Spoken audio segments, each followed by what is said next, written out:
Hello student, welcome to UPSC Beginner. Today we are going to start 5 lesson, the Science NCERT of class 6th. The name of lesson is Body Movement. The particular name नहीं दिया हुआ है, body किसी की भी हो सकती है, ठीक है ना। उसका मूवमेंट कैसे होता है उसके बारे में हमें लेसन 5 के अंदर पढ़ना है, ठीक है ना। बॉडी मूवमेंट कैसे हो सकता है, वॉक के थ्रू हो सकता है, रन के थ्रू हो सकता है, फ्लाई के थ्रू हो सकता है, जंप के थ्रू हो सकता है, creep, crawl, slither and swim, these are the type of body movement. Walk कौन कौन कर सकता है, एग्जाम्पल लेते चलेंगे हम साथ साथ में। जैसे कि ह्यूमन बींग्स है, वो वॉक के थ्रू बॉडी मूवमेंट को करता है। रन जो डॉग होता है, ठीक है, वैसे बॉडी मूवमेंट रन के थ्रू हम भी कर सकते हैं, ह्यूमन बींग्स भी कर सकते हैं, ठीक है। फ्लाई, बर्ड, जो पक्षी होते हैं वो उड़ के करते हैं बॉडी का मूवमेंट। जंप, जंप कौन करता है, कंगारू, ठीक है ना। क्रीप, क्रीप कौन करता है, ठीक है। There are two words, creep and crawl, both are same but little different. जैसे कि क्रीप के अंदर क्या होता है, एकदम पूरा रेंगना। कैसे, जैसे कि सांप रेंगता है, ठीक है। और क्रावल के अंदर क्या होता है, घुटनों के बल रेंगना, ठीक है। किस प्रकार से, जैसे कि लिजार्ड, जो लिजार्ड होती है वो घुटनों के बल रेंगती हुई चलती है। क्रीप के अंदर क्या होता है, एकदम विदाउट पैर भी नहीं होते हैं, उसको क्रीप करना कहते हैं। जैसे कि इसका आप उदाहरण ले सकते हैं, स्नेक, ठीक है। स्लीटर का मतलब यही होता है, क्रीपिंग। तो अगेन स्नेक, स्विम होता है तैरना, तो कौन करेगा स्विम, फिश करेगी, ठीक है। वॉक, इसके अंदर आपको लेग की जरूरत होगी, पैरों की जरूरत होगी, और रन करने के लिए भी पैरों की जरूरत होगी, और फ्लाई करने के लिए आपको फीदर की जरूरत होगी, पंखों की। इसके अंदर आपको जरूरत होगी लेग्स, इसके अंदर नो लेग्स, ओनली बॉडी की जरूरत होती है, बॉडी विथ फ्लेक्सिबिलिटी कह सकते हैं आप, ठीक है। लिजर्ड के अंदर आपको ऑब्वियस बात है कि वो घुटनों के बल चलेगी, तो सीधी सी बात है आपको उसके लेग की जरूरत होगी, ठीक है। लेग कह सकते हो या फिर उसके पैर कह सकते हो। स्लीटर के अंदर no nothing required, only body required with flexibility. Swim के अंदर फिश को जो स्विम करना होता है, ठीक है, तो उसके लिए फिश को जरूरत पड़ती है फिन की, ठीक है। पक बोलते हैं इसको हिंदी में। अब ये तो हो गया टाइप्स ऑफ मूवमेंट कि किस प्रकार से बॉडी का मूवमेंट हो सकता है।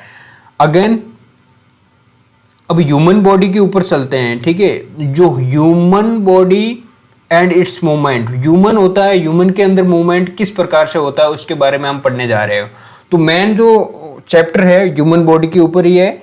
तो ये जो ऊपर दिया हुआ है ये एक समझ विकसित करने के लिए दिया हुआ है। ह्यूमन बॉडी के अंदर आपको पता है, मैंने ऑलरेडी लिखा है, 2 लेग होते हैं, 2 लेग्स, उसकी सहायता से क्या होता है, मूवमेंट। बट पता है इसका मतलब ये नहीं है कि सिर्फ 2 लेग से ही मूवमेंट होता है। मूवमेंट का मतलब होता है जैसे कि आप हाथ का मूवमेंट कर रहे हो, ठीक है, हैंड का मूवमेंट कर रहे हो, तो ये भी क्या है, मूवमेंट है, ठीक है। अपनी जैसे कि आप फिंगर का मूवमेंट कर रहे हो, माउथ का मूवमेंट कर रहे हो, तो बॉडी के अंदर कौन कौन मूवमेंट करता है, दीज आर द अलग अलग हिसाब से देख सकते हैं, हैंड है, फिंगर है, माउथ है, ठीक है। लेकिन जो बॉडी का ऑल ओवर मूवमेंट होता है वो लेग के थ्रू होता है। बॉडी के अंदर मूवमेंट किसी भी अंग से हो सकता है, किसी भी ऑर्गन से हो सकता है, हैंड, फिंगर, माउथ, एनीथिंग्स, बट जो ऑल ओवर मूवमेंट होता है वो लेग के थ्रू होता है, ठीक है। जिसके कारण हम अपनी जगह को, स्थान को परिवर्तित कर सकते हैं। अब मूवमेंट हम देख ही रहे थे, किसके थ्रू होता है, लेग के थ्रू होता है, ठीक है। इसके अंदर आप देख सकते हैं, एक छोटा सा आपको मैं टेबल दिखा देता हूं। नेक के अंदर क्या है, रोटेट करती है क्या नेक 180 डिग्री घूम सकती है? नहीं घूम सकती, क्योंकि एक अलग प्रकार से इसका जॉइंट जुड़ा हुआ है, वो हम आगे जस्ट डिस्कस करने वाले हैं, ठीक है। तो ये पार्सली टर्न हो सकती है नेक। जो रिस्ट है, कलाई, ये भी पार्सली होती है, ठीक है। फिंगर है, फिंगर इज ऑल्सो पार्सली होती है, पूरी कंप्लीट नहीं हो सकती। ओनली जो नी है वो भी पार्सली, एंकल भी पार्सली, टो भी पार्सली, बैक भी पार्सली, हेड भी पार्सली। ये जो आर्म है ये कंप्लीट होती है। आर्म जो जैसे कि अपनी लेग है, जिस जॉइंट से जुड़ी हुई है लेग, वो कंप्लीट रूप से घूम सकती है, रोटेट कर सकती है। और जो आर्म है, फॉर आर्म और बैक आर्म, ठीक है, ये दोनों है कंप्लीट रूप से रोटेट कर सकती है। बाकी जो सारे के सारे एक पार्शली रोटेट करते हैं, ठीक है, बैंड्स होते हैं, ठीक है। तो these are the types of movement in others part of body, ठीक है। अब जॉइंट्स आते हैं, ठीक है। बॉडी का मूवमेंट कैसे पॉसिबल है? जॉइंट्स के थ्रू। जॉइंट क्या है? जॉइंट के अंदर, जब जॉइंट का मीनिंग है कनेक्टिंग टू बोन्स। जब दो हड्डियां जुड़ेगी, ये जो माना कि जो दो हड्डियां है, ये जब एक साथ जुड़ेगी, जैसे तैसे जुड़े, ठीक है ना, उसके बाद में जो मूवमेंट है वो पॉसिबल हो सकता है। आपको पता है कि हड्डी है एक कैल्शियम से बनी एक कठोर पदार्थ है, उसका इस बीच में मूवमेंट करना मुश्किल है, नहीं हो सकता, पॉसिबल भी नहीं है, ठीक है ना। इसके अंदर मूवमेंट करने के लिए हमें यहाँ पे एक जॉइंट देना पड़ेगा, जॉइंट के हिसाब से इसका मूवमेंट पॉसिबल हो सकता है। जॉइंट किस प्रकार का है उसके आधार पर ये निर्भर होगा कि मूवमेंट कैसा रहेगा, ठीक है। तो टाइप्स ऑफ जॉइंट, जॉइंट किस किस प्रकार के होते हैं? बॉल एंड सॉकेट जॉइंट, ये है पहला टाइप्स। इसके अंदर क्या होता है, ये जो बॉल टाइप की जैसे कि हड्डी है, माना कि ये अपनी हड्डी है एक, इसकी जो लास्ट जो पार्ट है ये बॉल टाइप का है, ठीक है, ये हड्डी है। अब सॉकेट क्या होगा? जो इस बॉल को उसके अंदर फिट करेगा वो सॉकेट होगा। सॉकेट इस प्रकार का होता है, ये है सॉकेट। ये हड्डी इसके अंदर फिट हो गई, ये हड्डी इसके अंदर फिट हो गई, तो ये क्या होगी? सॉकेट। अब सॉकेट के अंदर हड्डी फिट, जैसे कि ये डायग्राम के अंदर आप देख सकते हो बॉल एंड सॉकेट, तो ये बॉल है, ये सॉकेट है। तो इस प्रकार से जब हड्डियां फिक्स होती है, जॉइंट इस प्रकार से मिलते हैं, ठीक है, तो उनकी जो मूवमेंट है, रोटेशन है, वो कंप्लीट रूप से होता है 180 डिग्री के अंदर। आप किसी भी दिशा के अंदर घुमाओगे 180 के अंदर इनका रोटेशन होगा, इससे भी ज्यादा हो सकता है, क्योंकि इसके अंदर कोई लिमिट नहीं है, कंप्लीट रोटेशन होगा। 360 लिख दो आप, क्योंकि जो आर्म है हम आप 360 के रूप में घुमा सकते हो, ठीक है ना। तो 360 डिग्री इसके अंदर रोटेशन होता है। तो ये किस किस के अंदर पाया जाता है? Ball and socket joint. आप एग्जाम्पल के रूप में देख सकते हैं कि बॉल एंड सॉकेट जॉइंट कहाँ कहाँ अपनी बॉडी के अंदर प्रेजेंट होता है। तो मूवमेंट इन ऑल डायरेक्शन मैंने लिख रखा ऑलरेडी। तो इनका जो एग्जाम्पल है, एग्जाम्पल देख सकते हैं, एक तो होता है अपनी फॉर आर्म में, एक होती है अपनी बैक आर्म में, जहां से ये भुजा है, जैसे कि ये है हैंड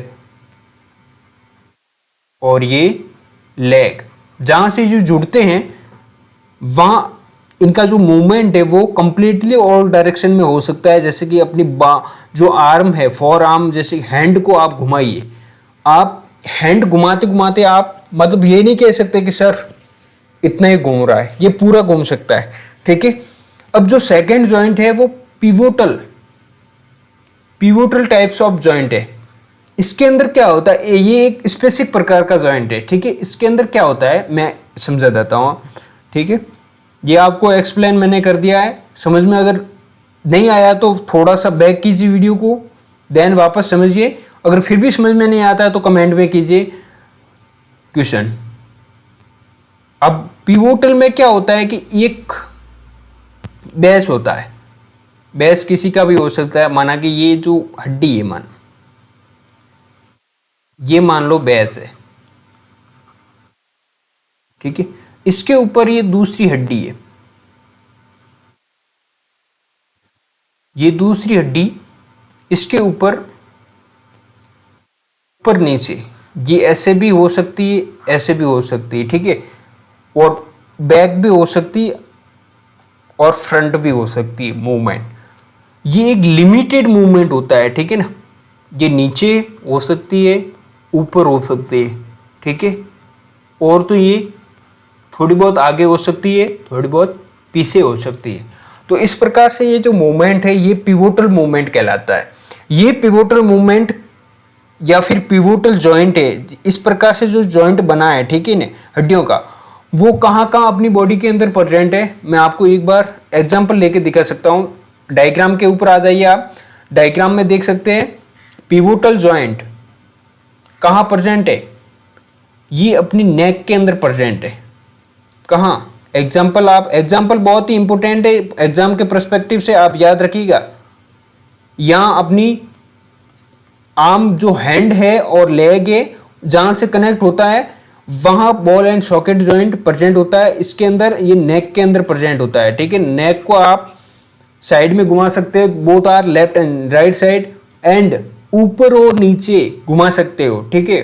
कंप्लीटली नहीं घुमा सकते, ठीक है ना। आप 180 डिग्री ही घुमा सकते हो, ध्यान रखना, कंप्लीट नहीं घुमा सकते हो, ठीक है ना। ये होता है नेक के अंदर प्रेजेंट। नेक्स्ट जॉइंट है हिंज जॉइंट। आपने दरवाजा देखा होगा, हिंज का मैं एक हिंज जॉइंट आप एक सिंपल वे में आपको समझा देता हूं। दरवाजा है, यहां से जुड़ा हुआ है, ठीक है। तो दरवाजा घूमे या फिर इसको घुमाएंगे ना, तो एक लिमिटेड रूप से ये घूमेगा, यहां से यहां तक और यहां से यहां तक, मतलब खुलने और बंद होने में ये इतना घूमेगा। तो इस प्रकार से आप कह सकते हैं ये जो हिंज है यहां से ये कनेक्टेड है, ठीक है। तो इसी प्रकार से अपनी हड्डियों का जो कनेक्शन होता है उसको हिंज जॉइंट बोलते हैं। कहां हो सकता है, कहां पॉसिबिलिटी बनती है, जस्ट सेकेंड। ये होता है, माना कि कोई हड्डी ऐसी है,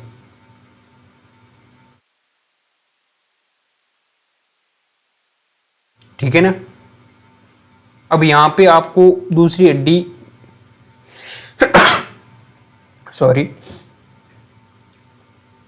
दूसरी हड्डी आपने इसको इसके थ्रू ज्वाइंट की, ठीक है। यहां ये होगा ज्वाइंट। तो हिंज ज्वाइंट के अंदर क्या होता है, एक लिमिटेड मूवमेंट होता है। लिमिटेड मूवमेंट, या तो ये इतना ऊपर खिसकेगा या इतना नीचे खिसकेगा। कैसे, आप घुटना का उदाहरण ले लीजिए। माना कि ये अपना पैर है, ठीक है, यहां घुटना लगा हुआ है। अब देख लो, देख सकते हैं आप ना, ये पैर है, समझ लीजिए एक पैर है, ठीक है ना अपना। तो इसका लिमिटेड है, यहां तक आप लास्ट एंड फाइनल यहां तक कर सकते हो और ये यहां तक कर सकते हो, ठीक है। एक लिमिट होगी ना, ये होता है हिंज जॉइंट। ये इतनी रेंज में मूवमेंट कर पाता है। तो डिफरेंट क्या है जॉइंट के अंदर, डिफरेंट क्या है type of joint. Ball and socket joint के अंदर आप 360 मूवमेंट कर सकते हो ऑल डायरेक्शन में।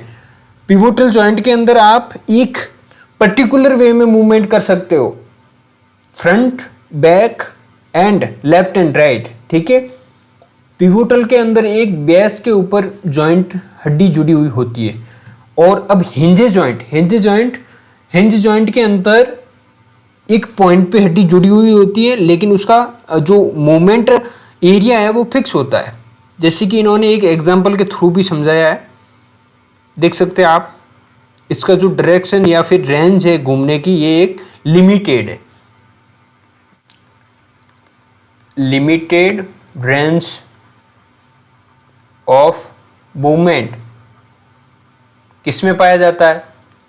ये जो ज्यादातर अपने नी के अंदर प्रेजेंट है, ठीक है। एल्बो के अंदर ये पाया जाता है,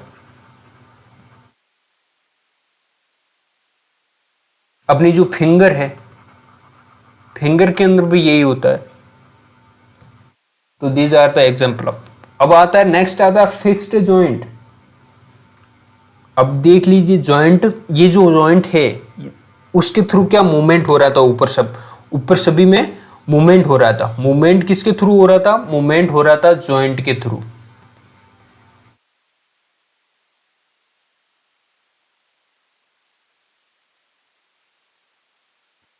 ठीक है, जॉइंट अपने कौन कौन से? पहला जो जॉइंट है वो ball and socket joint, ball and socket joint.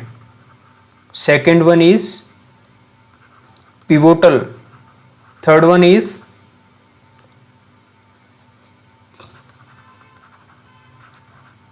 hinge joint and fourth one is, ये जो फोर्थ वन है ये फिक्स्ड प्रकार का है, इससे कोई मूवमेंट नहीं होता है, ठीक है, नो मूवमेंट, ध्यान रखना।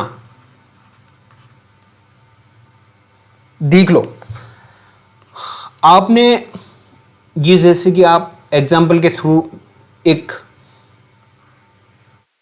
जबड़ा बना लो, ठीक है, माउथ बना लिया आपने, ये टीथ है अपने।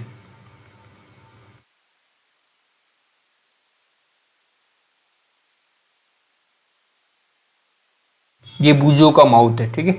तो आप देखेंगे कि जब आप बोलते हो या फिर खाना खाते हो, ठीक है, खाना को पाचन करते हो, ठीक है, चबाते हो, तो उसके अंदर क्या है कि जो नीचे वाला जबड़ा होता है, जो नीचे वाला जॉ होता है, ये होता है मूवेबल।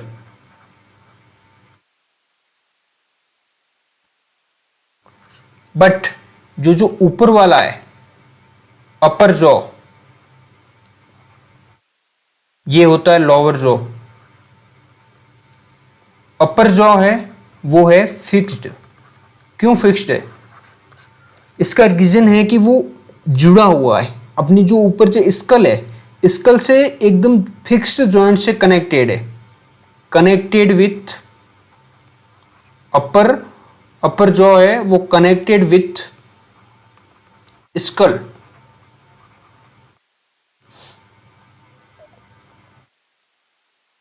तो ये फिक्स्ड, जब कोई भी दो हड्डियां फिक्स्ड जॉइंट से कनेक्ट हो जाती है तो उसके अंदर कोई मूवमेंट नहीं पाया जाता। ये आप ध्यान रखना। इसका जो मेन एग्जांपल आप देख सकते हैं, जो अपर जॉ वाला, upper jaw connected with skull, जब नीचे जो लोअर जॉ के अंदर मूवेबल कंडीशन पाई जाती है, वो मूवमेंट कर सकता है, लेकिन ऊपर वाले में नहीं होता है क्योंकि उसके अंदर फिक्स्ड जॉइंट पाया जाता है। These are the types of joint. Then next move forward to skeleton. Skeleton क्या है? देखो, जो बॉडी होती है, बॉडी के अंदर क्या पाई जाती है? बोन्स। बॉडी के अंदर पाई जाती है बोन। अब बोन मिलके क्या बनाते हैं? एक कह सकते हैं स्ट्रक्चर बनाते हैं। उस स्ट्रक्चर को बोलते हैं स्केलेटन। देख लो, ये जो एग्जाम्पल के रूप में आपको डायग्राम दिख रहा है, ह्यूमन स्केलेटन, देख रहे हो ना? तो it is the format of the bone, various bone present in human body. There are various types of skeleton present in the world, but a particular type of human का skeleton है, आप देख सकते हैं। एक ऊपर एक पैराग्राफ के अंदर दिया हुआ है एक जानकारी के रूप में, ठीक है ना, ये ध्यान रखना। जो अराउंड ये बोल रहा है the human skeleton is composed of around 305 बॉन होती है ह्यूमन स्केलेटन के अंदर। कब होती है ये? एट बर्थ, जन्म के समय। बट लेकिन ध्यान रखना, जो number of bones in the skeleton change with age के हिसाब से जितनी जब एज इंक्रीज होती है तो जो नंबर ऑफ बोन है वो डिक्रीज होती है। It decrease to 206 bone by adulthood and after some bones have fused together. Sir पहले होती है 305, जब एडल्ट हो जाता है मतलब एडल्ट बन जाते हैं हम, ये तो होता है बर्थ के समय, जन्म के समय। एडल्ट के अंदर कितनी होती है? 206, 206। तो ये 305 से 206 के अंदर मतलब कम होगी, डिक्रीज होगी। तो इसका मेन क्या रीजन है? इसका मेन है फ्यूज हो जाना एक दूसरे के अंदर। ये माना कि कोई बॉन्ड थी या एक और बॉन्ड थी, तो ये दोनों मिलके फ्यूज होके एक ही बॉन्ड बना ली, तो इसको बोलते हैं फ्यूजिंग। फ्यूजिंग के थ्रू जो 305 से 305 से 206 रह जाती है। तो these are the present of bones in human skeleton. Second one, the types of bones present in human skeleton. Types of bone present in human skeleton. किस किस प्रकार के जो बोन है, हड्डियां हैं, किन किन प्रकार की वो प्रेजेंट होती है ह्यूमन स्केलेटन के अंदर, तो हम वेरियस एग्जाम्पल के थ्रू हम देखेंगे कि किन किन प्रकार की जो बोन्स है। जैसे कि ये जो पहला मैंने लिखा हुआ है कार्पल्स। कार्पल्स क्या होता है? आपने देखा होगा जो बोन है हैंड की। अब हाथों को आप समबड़ी को उदेड़ने के बाद देखेंगे, पता चलेगा जो अपनी हड्डियां हैं, हाथों की हड्डियां एक फ्लेक्सिबल है। फ्लेक्सिबल हैंड फ्लेक्सिबल होने का मेन रीजन है कि वो बहुत ही प्रकार की हड्डियों से, मतलब बहुत छोटी छोटी हड्डियों से मिलकर बना हुआ है और उसके अंदर जॉइंट पाए जाते हैं। इसके कारण जॉइंट कौन होंगे? कौन से जॉइंट होंगे? ये हिंजे जॉइंट हो सकते हैं। क्यों? क्योंकि ये एक रेंज के अंदर मूवमेंट को अलाउ करते हैं, ठीक है ना। अपनी अंगुली एक रेंज के अंदर मूवमेंट करती है, उसके ज़्यादा नहीं करती, क्योंकि ये 360 मूवमेंट नहीं कर पाती। अगर बॉल एंड सॉकेट जॉइंट होता तो ये 360 मूवमेंट करती, और अगर पिवोटल जॉइंट होता तो ये लेफ्ट एंड राइट भी मूवमेंट करती। लेकिन पता है आपको, left and right movement possible नहीं होता है फिंगर के अंदर, सिर्फ वन साइड मूवमेंट होता है। तो ये हिंजे जॉइंट के अंदर ही हो सकता है पॉसिबल, ठीक है ना। तो अगर आपको क्वेश्चन के अंदर पूछ सकता है कि जो फिंगर है, फिंगर के अंदर कौन सा जॉइंट पाया जाता है? फिंगर के अंदर जॉइंट हिंजे जॉइंट पाया जाता है। अब फ्लेक्सिबल क्यों है? क्योंकि इसके अंदर बहुत सारी छोटी छोटी हड्डियां पाई जाती हैं, उसको बोलते हैं हम कार्पल्स। तो these are the name carpals. What is the carpals? The small types of bones present in human hand known as carpals. Okay, then move next. Rib cage, आपने देखा होगा कि हाथ तो बना है कार्पल्स से। अब ये जो सेस्ट है अपना, सेस्ट किससे बना है? ये बना है रिब केज से। रिब केज कुछ नहीं, ये एक टाइप्स ऑफ है बॉन। बॉन कौन सी है? बॉन इसके अंदर ये है रिब। रिब होती है वो एक प्रकार से कनेक्टेड होती है, आगे से होती, जो फ्रंट के अंदर कनेक्टेड होती है स्टर्नम से, स्टर्नम से कनेक्टेड, ठीक है।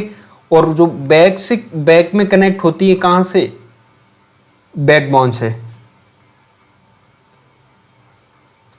तो इस प्रकार से जो 12 रिब्स है वो ईच पार्ट के अंदर पाई जाती है। जैसे कि जो केज बनता है, थोड़ा सा मैं डायग्राम बनाने की कोशिश करूंगा। ये माना कि बन गया अपना केज,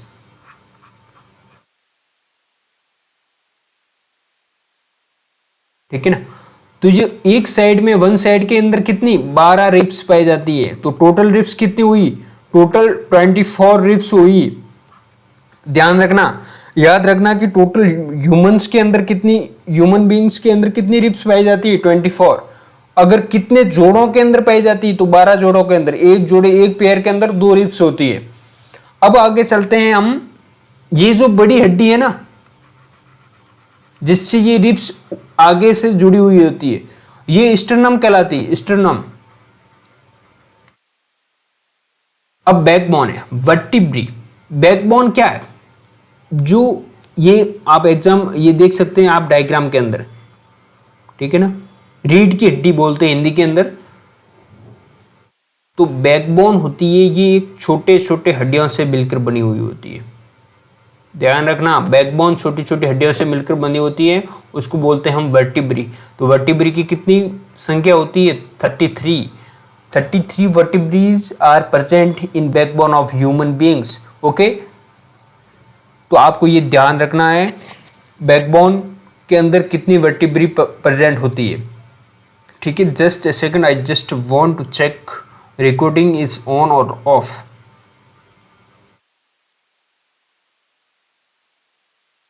ओके, शोल्डर बोन, देखो बोन्स आप गिन सकते हो। वैसे इसके अंदर कैलकुलेशन अपने चैप्टर के अंदर नहीं है, लेकिन आपको मोटा मोटा ध्यान रखना है कि रिब केज के अंदर टोटल कितनी हड्डियां पाई जाती है, बैकबोन के अंदर क्या होता है, क्या प्रेजेंट होता है। और शोल्डर बोन क्या है, कंधों की बोन। देख सकते हैं आप एग्जांपल के रूप में, जो ये जो रिब्स है, रिब्स के जस्ट अटैच्ड होता है स्टर्नम, स्टर्नम से अटैच्ड है। स्टर्नम से जस्ट यहां कनेक्टेड होती है शोल्डर बोन।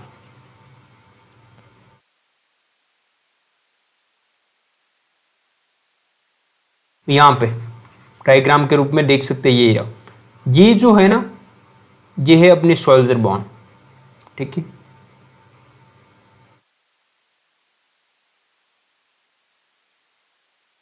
यहां होती है कैविटी। कैविटी का मतलब होता है एक गड्ढा नुमा संरचना होती है जिसके अंदर आपका बॉल आके, जो हड्डी, जो हैंड की बॉल है उसके अंदर फिट होती है। तो यहां बनता है, जो जॉइंट बनता है, ball and socket type of joint. Shoulder bone आपने देख ली। अब आती है पेल्विक बोन, जो अपनी जो बेली होती है, बेली की जस्ट नीचे पेल्विक पार्ट होता है। पेल्विक पार्ट के अंदर क्या होता है कि शोल्डर के अंदर तो फोर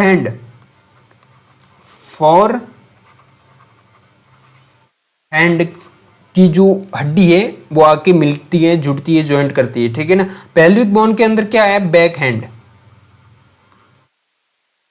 बैक आर्म कह सकते हो, ठीक है, या फिर इसको बोलते हैं लेग की हड्डियां पेल्विक पार्ट के अंदर जुड़ती। देख सकते हैं आप डायग्राम के अंदर, मैं डायग्राम नहीं बना रहा हूं, वीडियो लेंथी हो जाएगा।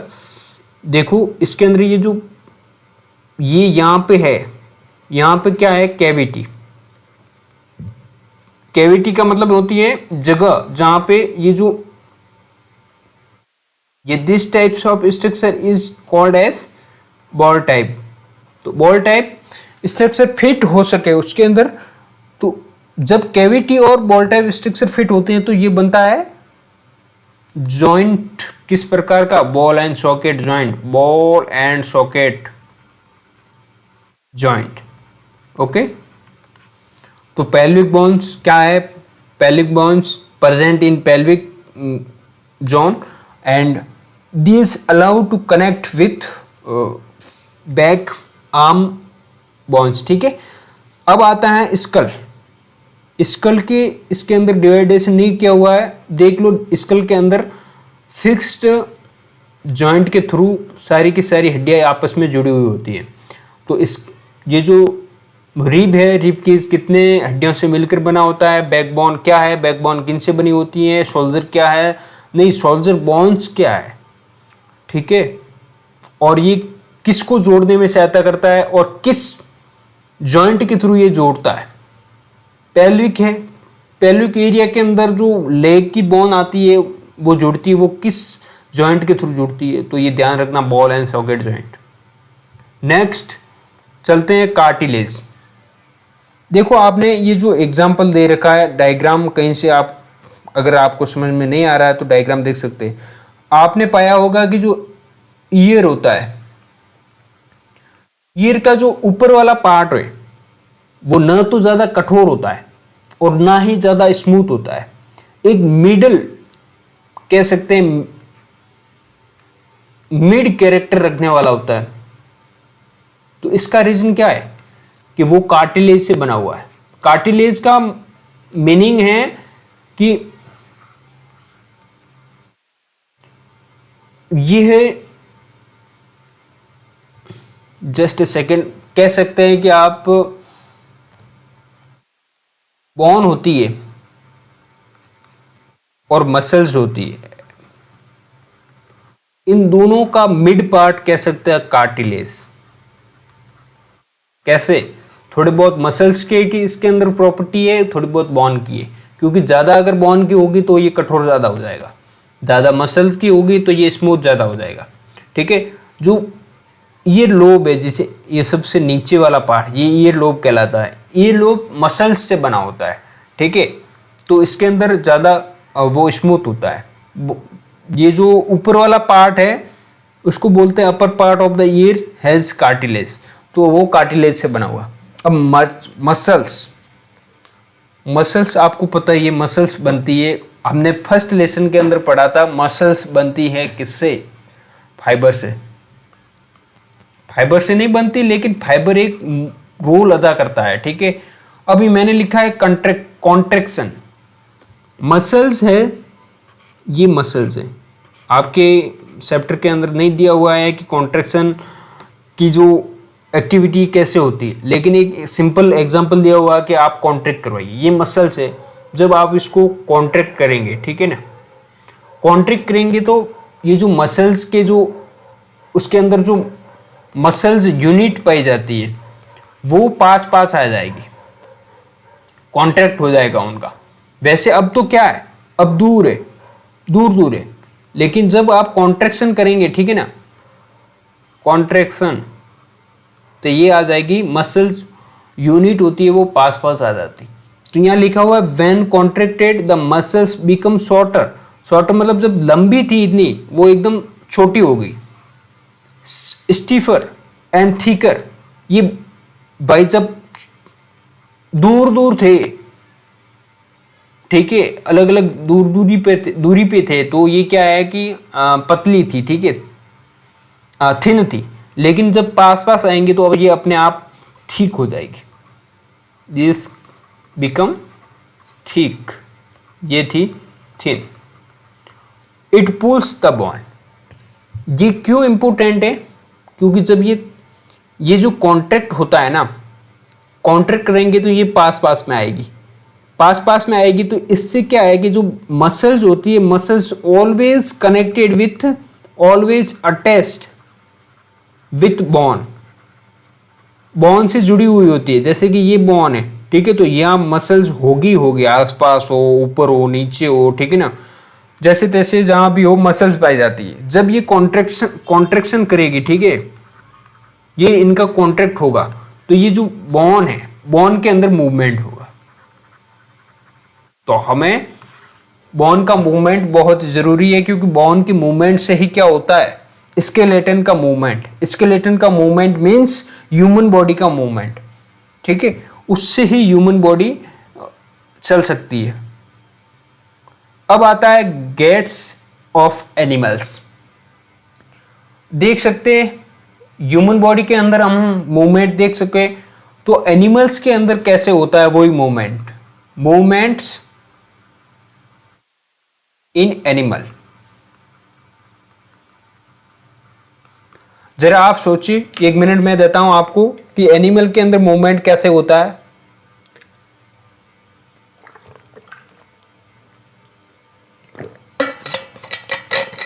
आपका टाइम फिनिश हुआ। एनिमल के अंदर बहुत प्रकार से मूवमेंट होता है। थोड़े बहुत एग्जाम्पल लेके हम समझेंगे कि रियल में कैसे मूवमेंट हो सकता है। देखो, एनिमल के अंदर भी लेग के थ्रू मूवमेंट हो सकता है। जैसे कि आप देख सकते हो काऊ के अंदर मूवमेंट होता है, और इसके अंदर फीदर से भी मूवमेंट हो सकता है, इसके अंदर फिन से भी मूवमेंट हो सकता है, इसके अंदर स्किन से भी मूवमेंट हो सकता है। ठीक है, इसके अंदर अलग प्रकार से कुछ ऐसी स्ट्रक्चर बनी हुई हो, उससे भी मूवमेंट हो सकता है, जैसे कि फ्लेजिला, फ्लेजिला, ठीक है, cilia. These are the organs responsible to movement the animal body. तो पहले मैंने लिखा है एक एग्जाम्पल के रूप में अर्थवॉर्म, या आपके जो बुक के अंदर भी दिया हुआ है earthworm, earth movement in earthworm. तो कैसे होगा मूवमेंट इन अर्थवॉर्म? जो अर्थवॉर्म की बॉडी है एक फ्लेक्सिबल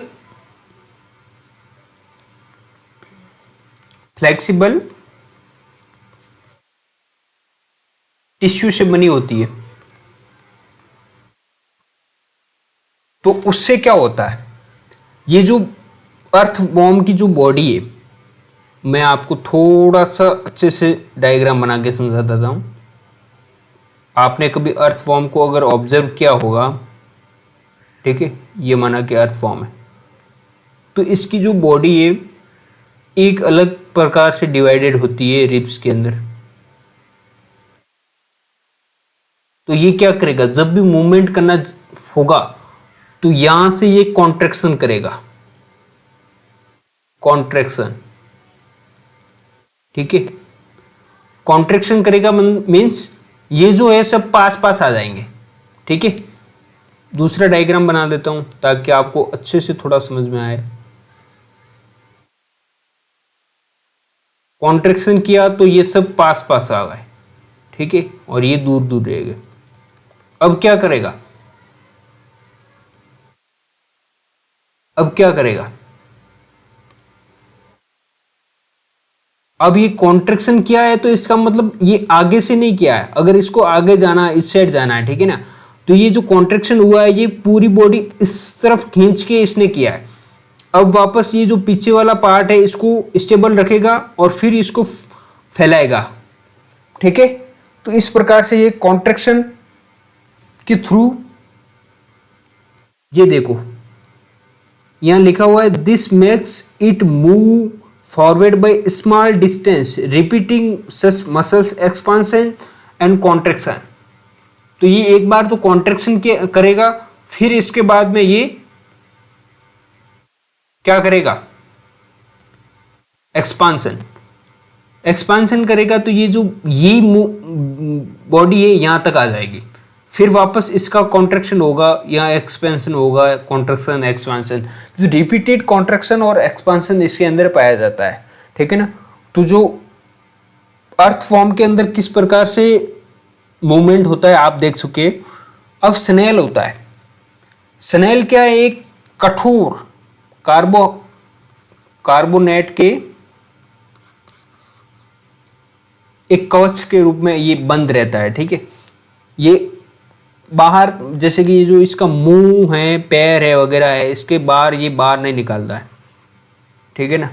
क्यों नहीं निकालता? क्योंकि उसको लगता है कि कहीं न कहीं इसको डेंजर है, खतरा है। ये जो माना कि ये कवच है, इसके यहां से इसको अंदर जाने या फिर बाहर आने की सुविधा है। ये पूरे दिन अंदर रहेगा। जब इसको मूवमेंट करना होगा तो धीरे से ये पैर बाहर निकालेगा, पैर बाहर निकालेगा और अपना मूवमेंट शुरू करेगा। तो इसका जो स्नेल का जो मूवमेंट है वो किससे होता है? वो होता है लेग के थ्रू होता है। ध्यान रखना, इसके अंदर कोई कॉन्ट्रैक्शन और एक्सपांशन नहीं पाया जाता है स्नेल के अंदर। कभी एग्जाम में आ जाए की जो एक्सपांशन एंड कॉन्ट्रैक्शन के थ्रू कौन कौन से एनिमल्स है वो मूवमेंट करते हैं, तो snail is not included in those. Okay, अब आता है कॉकरोच, सबका फेवरेट, मेरा भी, ठीक है ना, हमेशा परेशान करने आ जाता है।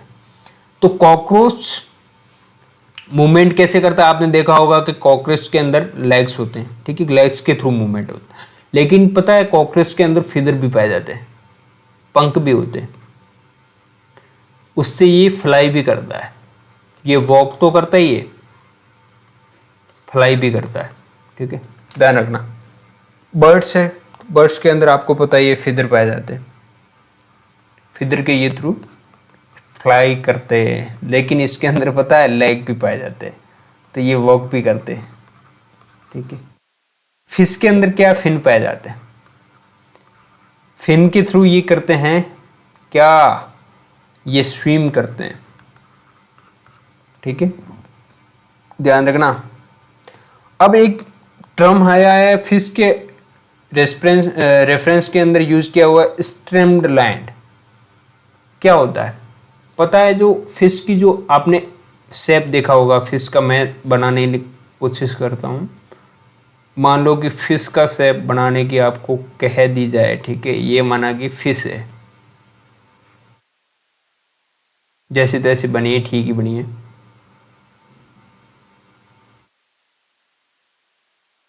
ये फिश है, तो आपने देखा होगा कि इसका जो आगे वाला पार्ट है ये छोटा है, पीछे वाला पार्ट है ये भी एक पतला सा है, जो बीच वाला पार्ट है ये एक बड़ा है।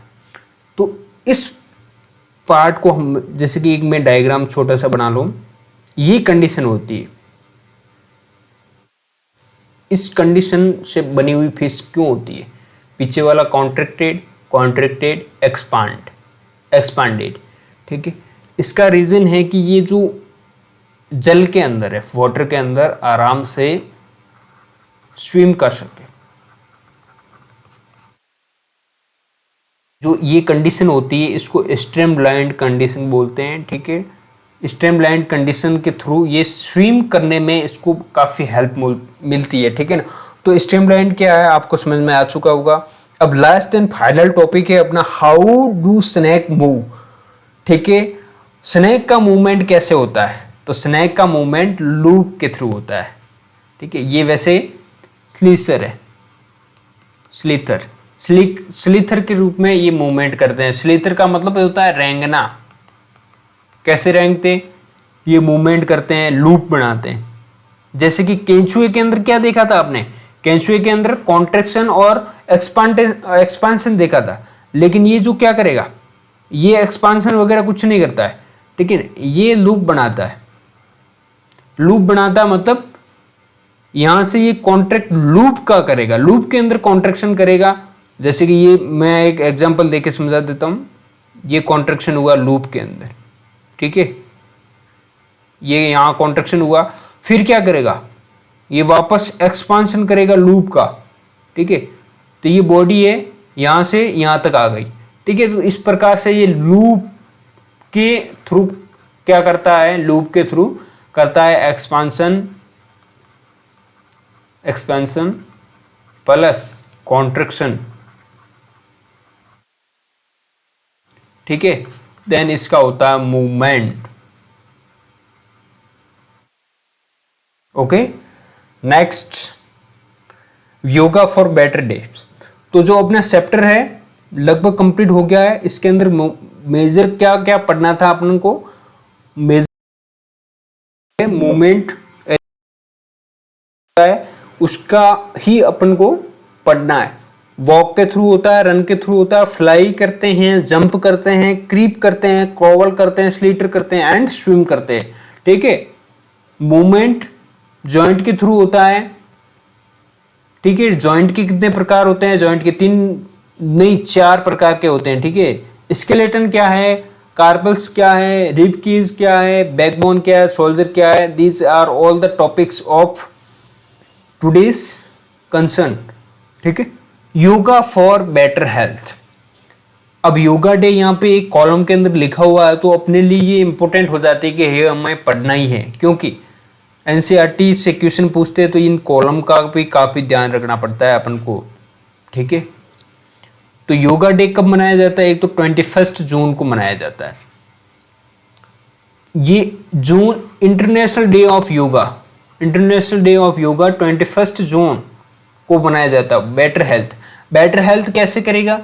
जैसे कि आप योगा करेंगे तो उससे क्या है कि मूवमेंट इजी हो जाएगा और मसल्स होती उसके अंदर ग्रोथ होगी अच्छी, ठीक है। मूवमेंट इजी का मतलब क्या है कि आप मूवमेंट अच्छे से करते रहेंगे ना तो उसके अंदर पेन की जो समस्या है, दर्द की समस्या, वो डिक्रीज हो जाएगी। तो देख सकते हैं योगा का महत्व। देन आता है ऑस्टियोपोरोसिस। ऑस्टियोपोरोसिस के अंदर क्या है?